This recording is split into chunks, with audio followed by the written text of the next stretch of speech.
My name is Jemimah Kim. I am from Jos Plateau State, Biron by tribe.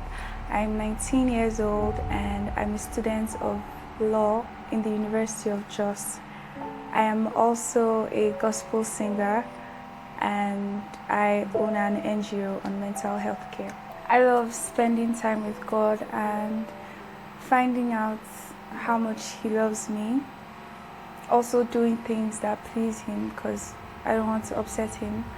And I love helping people with mental illnesses, just people who find it hard to cope with daily life stressors. So I used to be really nonchalant.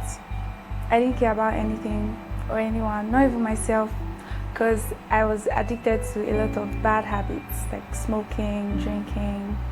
I used to do pills, cocaine, just literally anything that could get me out of reality, because I was involved in so many toxic friendships and relationships, both male and female. There was a time I thought I was bisexual. So yeah, I was also finding it hard to deal with childhood trauma because it started coming up and then it was hard. So I felt like I had to go to drugs because I thought the answer was there, but I guess I was wrong. I also started selling marijuana at some point to make money and also to spend less on getting it for myself. And it got to a point where it made me drift from my faith. I had zero faith. Like, I didn't even go to church at some point. And if someone asked if I was a Christian, I'd say no, because at that point, I didn't understand who God was. I didn't understand the depth of what Jesus had done for me. So I was just deep in darkness. So I come from a family where my parents are divorced. So it made me feel like I could never get married. Like, I didn't even want to get married at all. So I just had a plan that I'll just be this rich auntie. I have plenty money, but no children, no husband, just me by myself. So my best friend at the time was a drug dealer, and before I pick a friend, I'll actually ask the person if they smoke or not, and then if they don't smoke, I can't be friends with them. And if they are too religious, I want to have nothing to do with them. And there was this time I felt really ill in about, I think, August. I felt ill and I thought I had malaria, but it was actually because of the toxic things in my body. I had to take a break off tobacco. So that was when I made the decision not to smoke again, because I felt like it was at my detriment at this point, because if I fell ill to the point where I thought I was dying, I was like, nah, it's not worth it. So that was what started drawing me closer to God. Then I was in a different state back then, so I came back to my home city, Jos, beautiful Jos. And then when I came back, I met with my bad friends again, and then I kept on smoking. So there was this day, this guy that I really liked, like, I was obsessed, if you ask me. He told me he was angry at me for something I did, and I knew I couldn't defend myself at that point because I was actually wrong. So I overdosed. I took a pill of Molly. I took a tea that was made with marijuana, that's weed, and then I took like a whole lot of alcohol. So after I took it, I wasn't even feeling anything at first. I was feeling numb. Then after about 10 minutes, I just started hearing death, death, death. And then I got really scared because I didn't understand what was going on. And then I was feeling so dizzy. So we're playing this game with my friends where you're supposed to draw something on your phone and then your friends will guess what it is. So I just picked like a dark background with red. Then I used red to draw like a skull. It looked very scary. When I saw it later, it was very scary. So that happened, and then I wanted to keep it to myself, like I'm strong, I'm good, I'm okay. But then something told me to tell my friend how I feel. So I met her and I was like, I feel like I'm dying. She asked me what's wrong, and I said, I don't know, I just feel like I'm dying. And then she was like, okay, stay with me, you're not going to die, you're fine. And then I stood up because I was sitting at first. Then I stood up and she was trying to make me feel like everything is going to be okay. But my vision started fading and then I wasn't really hearing her anymore. Then I just fell. So at that point, I knew I had gone. In less than a second, I saw my life flash before my eyes, like everything I ever did from when I was a child till that very moment. I saw everything in a second. And then I now saw even what would have been the future if I didn't survive that.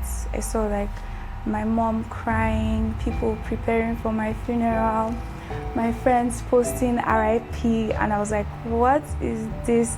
So immediately after that, or will I say while I was still seeing my life flash before my eyes, I heard like people singing and it was beautiful music. I told you I'm a singer, so I love harmony.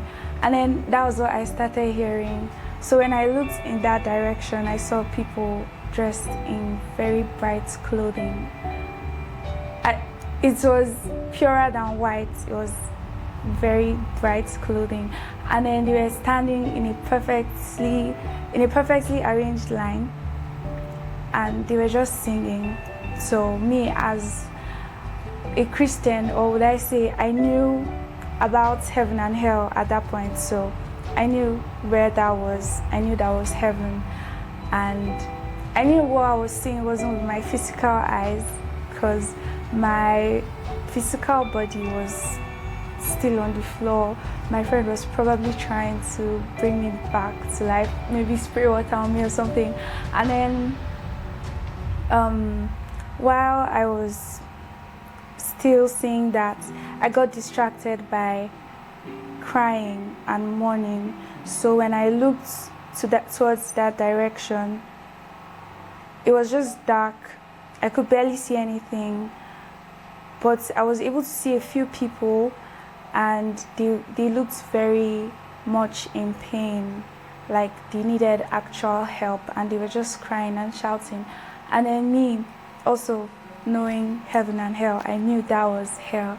So while I was still seeing everything, I heard a voice say, "Where do you think you're going?"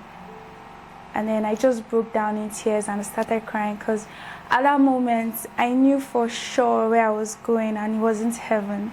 So I felt myself going deeper into the dark place. Like at this point, my soul was actually leaving my body.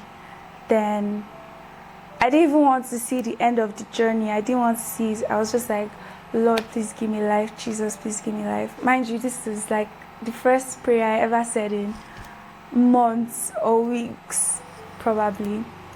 So I just kept saying, Jesus, please give me life. I didn't know what was going to happen, but I just didn't want to spend forever there.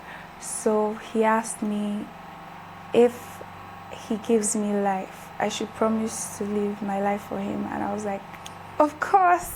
anything you say at this point, I'm just going to do it. And then it wasn't even up to a second. I just came back to my physical body, and then I regained strength. I just stood up because I was lying down on the floor. I just stood up and ran to the bathroom. Then I started throwing up. I was just throwing up.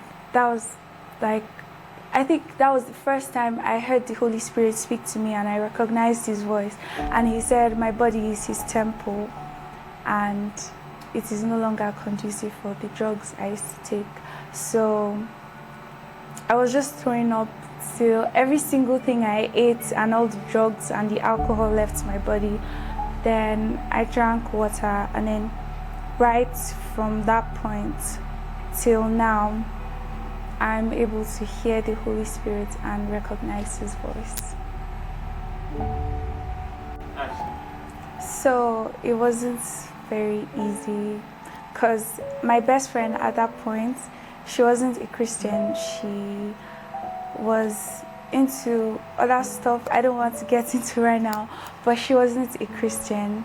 And then when I told her about what happened to me, she was being judgmental. She was like, okay, she doesn't believe in my faith, she doesn't believe in Jesus and stuff like that. So at that moment there was a conviction in me to just cut off from everybody I used to talk to because they were going to make it difficult for me. So I had to change my number, and I cleared all my social media pages, and also I lost appetite for drugs, like completely. Right from that day, drugs are even traumatic to me in a way. If I see it, I'm like, death, no please. So yeah, and then people have actually tried to help me. They'll say I should go for therapy, or my dad even wanted to take me to rehab, but God perfected his healing in me, and I didn't need all of those, and my mental health is a-okay. Okay, first of all, I want to say to everyone who is currently going through what I went through, I understand. And even if you're in it deep, worse than I was, God is able to draw you out of it. And why wait for an experience like that? Not everyone gets to come out of it. So you hear about God every day, you hear people preaching about Jesus all the time. Just dedicate your life to him, because it's more fun than you think. It's more interesting than what people make it seem like. But when you have a personal relationship with him, you know how he wants to be loved, and you know how he loves you. So I just want to say that Jesus is actually coming soon, because he told me himself, and he wants us to get ready, because if we are not ready, we can't go with him. Life wasn't getting any better. The girl I was back then, wishing I could just forget her.